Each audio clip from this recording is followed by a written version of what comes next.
2024 წელი კრიპტოინდუსტრიისთვის განსაკუთრებით საინტერესო და წარმატებული აღმოჩნდა. გლობალურად მომხდარი არაერთი უცნაური და მოულოდნელი თუ მოსალოდნელი მოვლენის ფონზე ბიტკოინი რეკორდულად გაძვირდა. კრიპტოინდუსტრიის ჯამურმა შეფასებამ კი $4 ტრილიონ მიაღწია, რაც ისტორიული მაქსიმუმია. კრიპტობირჟის აღმასვლის ფონზე ფაქტობრივად ყოველდღიურად იზრდება ბიტკოინით და სხვა აქტივებით გამდიდრებული ინვესტორების რაოდენობა. მიმდინარე წელს ბიტკოინით გამდიდრებული მილიონერების რაოდენობამ 17,000 გადააჭარბა, რაც ასევე ცხადია არის რეკორდული მაჩვენებელი. საერთო ჯამში ბიტკოინზე უკეთესი შედეგი ისტორიულად არც ერთ სხვა საინვესტიციო აქტივს არ აქვს, რადგან ბაზარზე გამოჩენიდან დღემდე ბიტკოინი 160 მილიონი პროცენტით არის გაძვირებული, რაც გლობალური რეკორდია. ბიტკოინის აღმასვლას არაერთი მიზეზი განაპირობებს, მაგრამ მათ შორის ერთ-ერთი ყველაზე მნიშვნელოვანი არის ჰალვინგი, ანუ მოვლენა, რომელიც შემდეგ ბიტკოინის მაინინგი რთულდება და კრიპტოვალუტის მოპოვებით მისაღები ჯილდოს მოცულობა ნახევრდება. ეს მოვლენა ბიტკოინის მდგრადობის საყრდენად ითვლება, რის გამოც სატოში ნაკამოტომ ის კრიპტოვალუტის კოდში ჩაწერა, როგორც მისი ფუნდამენტი. ჰალვინგი დაახლოებით 4 წელიწადში ერთხელ ხდება და ბოლო ჰალვინგი სწორედ მიმდინარე წლის აპრილში შედგა, რომლის შემდეგ ბირჟაზე ბიტკოინის მკვეთრი აღმასვლა დაიწყო, რადგან ამ მოვლენის შემდეგ ბიტკოინი იმაზე რთულად მოსაპოვებელ რესურსად და აქტივად იქცა, ვიდრე ის აქამდე იყო. თავად აქტივის ფასის ზრდას კი, როგორც ცნობილია, ტრადიციულად მოთხოვნა მიზოდების მარტივი პრინციპი განაპირობებს. 2024 წლის ზაფხულში ამერიკის შეერთებული შტატების საფონდო ბირჟებისა და ფასიანი ქაღალდების მარეგულირებელმა კომისიამ კრიპტოინდუსტრიის ისტორიაში ერთ-ერთი ყველაზე მნიშვნელოვანი გადაწყვეტილება მიიღო. კომისიამ ბიტკოინის და ეთერიუმის სავაჭრო ფონდები, ანუ ETF-ები ოფიციალურად დაამტკიცა, რითაც ტრადიციულ საფონდო ბირჟაზე კრიპტოაქტივების გამოჩენას აუნთო მწვანე შუქი. ETF-ებს უდიდესი მნიშვნელობა აქვთ იმ ინვესტორთათვის, რომელთაც ბიტკოინის ან ეთერიუმის შეძენა კრიპტობირჟაზე არ სურთ და ურჩევნიათ, რომ კრიპტოაქტივი პირდაპირ საფონდო ბირჟაზე საბროკერო ანგარიშიდან შეიძინონ, ისევე როგორც სხვა აქტივები, მაგალითად ოქრო და აქციები. ექსპერტების შეფასებით კრიპტო ETF-ებზე მოთხოვნა მზარდია, განსაკუთრებით კომპანიების და მსხვილი ინვესტორების მხრიდან, რაც გრძელვადიან პერსპექტივაში კრიპტოინდუსტრიის აღმასვლას განაპირობებს. კრიპტობირჟის აღმასვლის კიდევ ერთი შეიძლება ითქვას ერთ-ერთი უმთავრესი მიზეზი ამერიკის შეერთებული შტატების პრეზიდენტად დონალდ ტრამპის არჩევა შეგვიძლია მივიჩნიოთ. რესპუბლიკელი პრეზიდენტი პროკრიპტო პოლიტიკოსია და ეს მისი წინასაარჩევნო დაპირებებიდანაც ჩანდა. ტრამპის განცხადებით ამერიკაში შეიქმნება ბიტკოინის სტრატეგიული ეროვნული რეზერვი, ისეთი როგორც ქვეყანას ოქროსთან და ნავთობთან მიმართებით აქვს. გარდა ამისა, ტრამპი გეგმავს ამერიკა დედამიწის კრიპტო დედაქალაქად აქციოს, როგორც ეს უოლ-სტრიტის და საფონდო ბირჟების შემთხვევაშია. გარდა ამ ყველაფრისა, ტრამპის ხედვის მხარდასაჭერად რესპუბლიკელმა სენატორებმა წარმოადგინეს ახალი კანონპროექტი, რომელიც ქვეყნის ხაზინას ავალდებულებს შეიძინოს 1 მილიონი ბიტკოინი, რომლის ღირებულება, დაახლოებით $100 მილიარდი ფარგლებშია.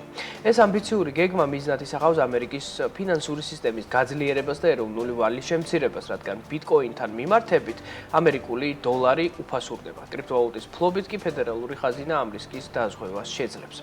ასევე ტრამპმა პირობა დადო, რომ შექმნის ბიტკოინის და კრიპტოვალუტების საკონსულტაციო საბჭოს, რომელიც მისი ადმინისტრაციის პირველ 100 დღეში შეიმუშავებს ახალ პროკრიპტო რეგულაციებს და გაუქმებს ისეთ კანონებს, რომელთა გამო ინდუსტრია იზღუდება.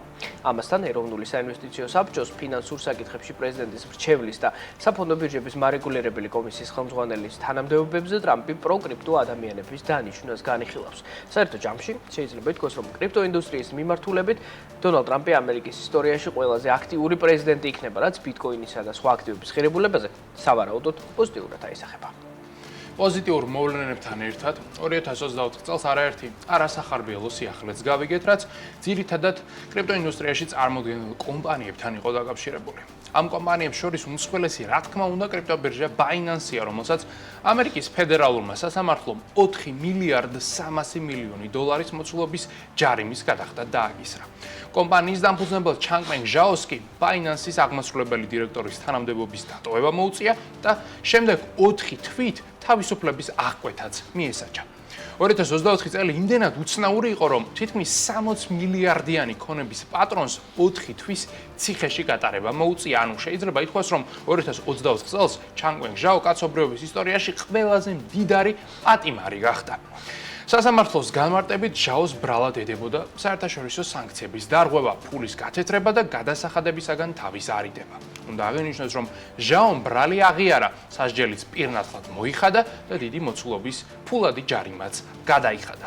როგორც ცნობილია, ის Binance-ის მართვის პროცესში აღარ არის ჩართული და ამჟამად სხვა პროექტების განვითარებითაა დაკავებული. ფინანსური დანაშაულის კუთხით წლის მთავარი მოვლენა ისევ და ისევ გაკოტრებულ კრიპტობირჟა FTX უკავშირდება.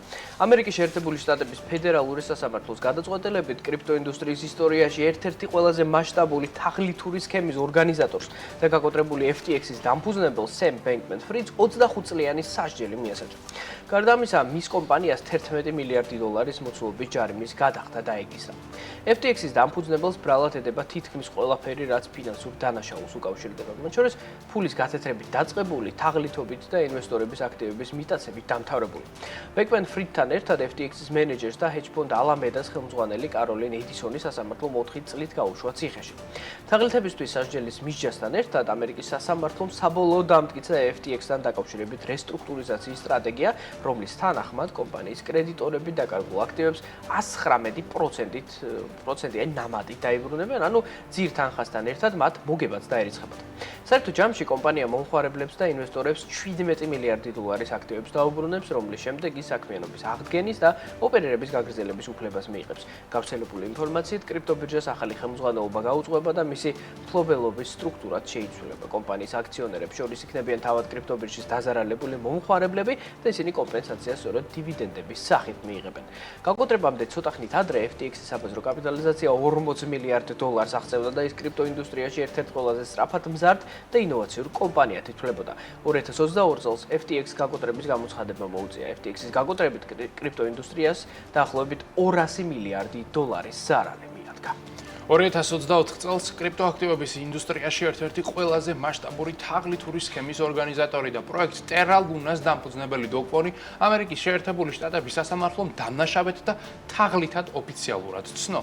ამასთან Terra Luna's 4.5 მილიარდი დოლარის მოცულობის ჯარიმის გადახდა დაეკისრა, რაც კრიპტოაქტივების არსებობის ინდუსტრიაში დაფიქსირებული რეკორდული მაჩვენებელია. აქვე შეგახსენებთ, რომ Terra Luna's კოლაფსი კრიპტოინდუსტრიის ისტორიაში ერთ-ერთი ყველაზე მასშტაბური მოვლენა იყო, რომელმაც რამდენიმე მილიონ მომხმარებელს 50 მილიარდი დოლარის მოცულობის ზარალი მიაყენა. სასამართლოს დასკვნით, Terra Luna თავისი არსით ფინანსური პირამიდა იყო, მისი დამფუძნებლები კი თაღლითები იყვნენ. 2024 წელს მსოფლიოს ყურადღების ცენტრში Celsius-იც აღმოჩნდა. ამერიკის შეერთებული შტატების სასამართლოს გადაწყვეტილებით გაკოტრებულმა კრიპტობირჟამ კრედიტორებს დაახლოებით 3 მილიარდი დოლარის აქტივები უნდა დაუბრუნოს. თუკი Celsius-ის ხელმძღვანელობა ამას მართლაც შეძლებს, მაშინ კომპანია რესტრუქტურიზაციის და საქმიანობის აღდგენის უფლებას მიიღებს. სავარაუდოდ კომპანიის პროფილი შეიცვლება და ის კრიპტო მაინინგის მიმართულებით დაიწყებს ოპერირებას ნაცვლად ტრეიდინგის. უნდა აღნიშნოთ, რომ Celsius-ის დამფუძნებელმა ალექს მაშინსკიმ ამერიკის შეერთებული შტატების ფედერალური სასამართლოს წინაშე ბრალი აღიარა და განაცხადა, რომ ის 7 ბრალდებიდან 2-ში თავს მართლაც დამნაშავედ მიიჩნევს. როგორც მაშინსკი აღნიშნავს, ის დამნაშავეა ფინანსურ თაღლითობაში და ეგრეთ წოდებული პირამიდის ოპერირებაში, რაც კრიპტოაქტივის ფასის მანიპულირებას და ინვესტორების მოტყუებას მოიცავს. უშუალოდ სასჯელის სიმკაცრესთან დაკავშირებით საბოლოო გადაწყვეტილება მიღებული ჯერაც არ არის, რადგან გამოძიება კვლავ გრძელდება და პროკურატურაში ახალი ბრალდებების წაყენებას აპირებენ, რაც სავარაუდოდ საქმეს კიდევ უფრო მეტად დაამზიმებს. თავად აღიარებას რაც შეეხება, ეს გადაწყვეტილება მაშინსკიმ სასჯელის შემსუბუქების იმედით მიიღო, რადგან როგორც ჩანს, მის ადვოკატებს აქვთ მოლოდინი, რომ თაღლითი ბიზნესმენი პატიმრობას ვერ გადაურჩება და ერთადერთი ლოგიკური ქმედება სასჯელის ვადის შემცირებაა. ცნობისთვის გეტყვით იმასაც, რომ Celsius-ი ერთგვარი კრიპტობანკის ფუნქციას ასრულებდა თავის დროზე, ანუ ის სესხებს და დეპოზიტებს კრიპტოვალუტებში გასცემდა, სანაცვლოდ კი საკომისიოს იღებდა. 2022 წელს კომპანია გაკოტრდა, მისი დამფუძნებელი კი თაღლითობის ბრალდებით დააკავეს.